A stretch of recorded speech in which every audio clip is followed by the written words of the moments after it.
Dabartinis krepšinis savo dinamiškumu pirmajam krepšinio variantui neprilygsta.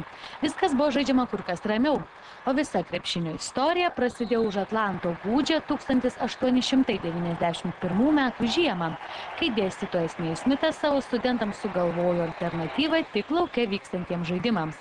Jo pagrindinė mintis – visos jėgos turi būti nukreiptos ne pirmyn aukštyn.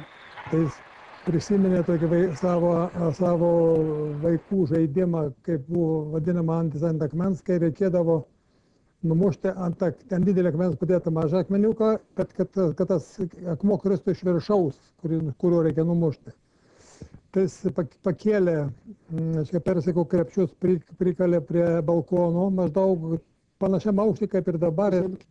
Dvi komandos po 9 žaidėjus ir 15 taisyklių. Žaidimo sudėtingumu nepasižymėjo, tik vienas trūkumas – pirmieji krepšiai buvę su dugnu.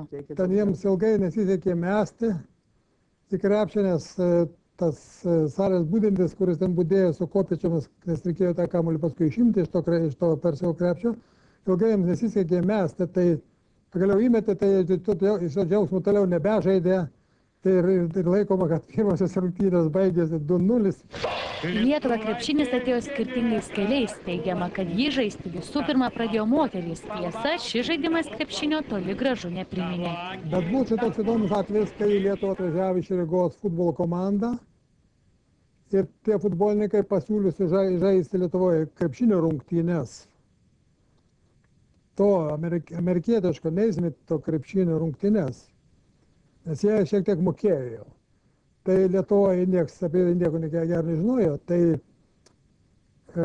Elena Kubiliūnaitė Garbačiauskienė paprašė, kad tie futbolininkai atsiųstų iš Latvijos taisyklės, išvertė jas į lietuvių kalbą, padaugino, šiek tiek pradėjo paplatino tas taisyklės visų pirma žinoma Kaune. Būsite ne pirmi, jei teiksite, kad krepšinį mūsų šalyje išpopuliarino Steponas Darius. Tieso šiame teiginėje yra, sako pašnekovas. Sportininkas ir garsus aviatorius populiarino šią sporto šaką. Tačiau krepšinio taisyklės Lietuvą pasiekė sporto žurnalistės Garbačiauskienės iniciatyva.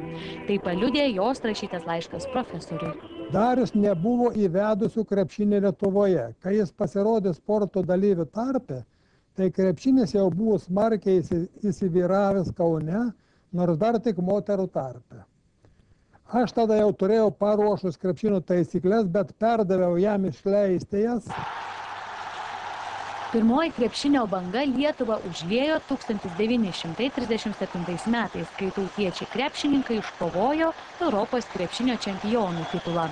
Nustebinti savo žaidimu jiems pavyko dėl pakviestų specialiai į Lietuvą profesionalių trenerių, lietuvių išeivių iš už Atlanto. Man yra malonu. Antroji krepšinio banga, net slūgstant iki šių dienų, įsitvirtino po 2 metų, kai Kaune buvo organizuotas Europos krepšinio čempionatas. Kodėl Lietuva yra krepšinio šalis, profesorius Stonkus vardija keletą priežasčių. Visų pirma, jis giria Tarptautinę krepšinio federaciją už sugebėjimą kurti ar keisti taisyklės, kad žiūrovui nebūtų nuobodu stebėti žaidimo.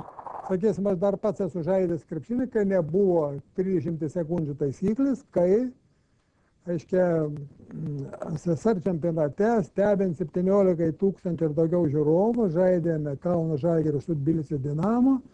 Kai Tbilisio Dinamo komanda sėdėjo aikštelėje, mes prie vidurio linijos pasiėmė kamuolį po pažastim stovėjome, nu tai truko nežinau kiek, gal 7 ar 10 minučių, nu tai tam 17 000 žiūrovų toks vaizdas nėra labai įdomus.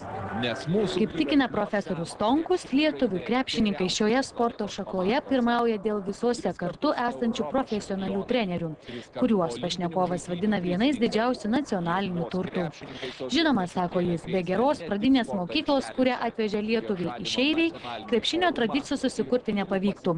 Tačiau dėl to šiandien turime dinamišką, rezultatyvų ir priešininkams nurimti neleidžiantį lietuvišką krepšinį. Išsaugota per amžių.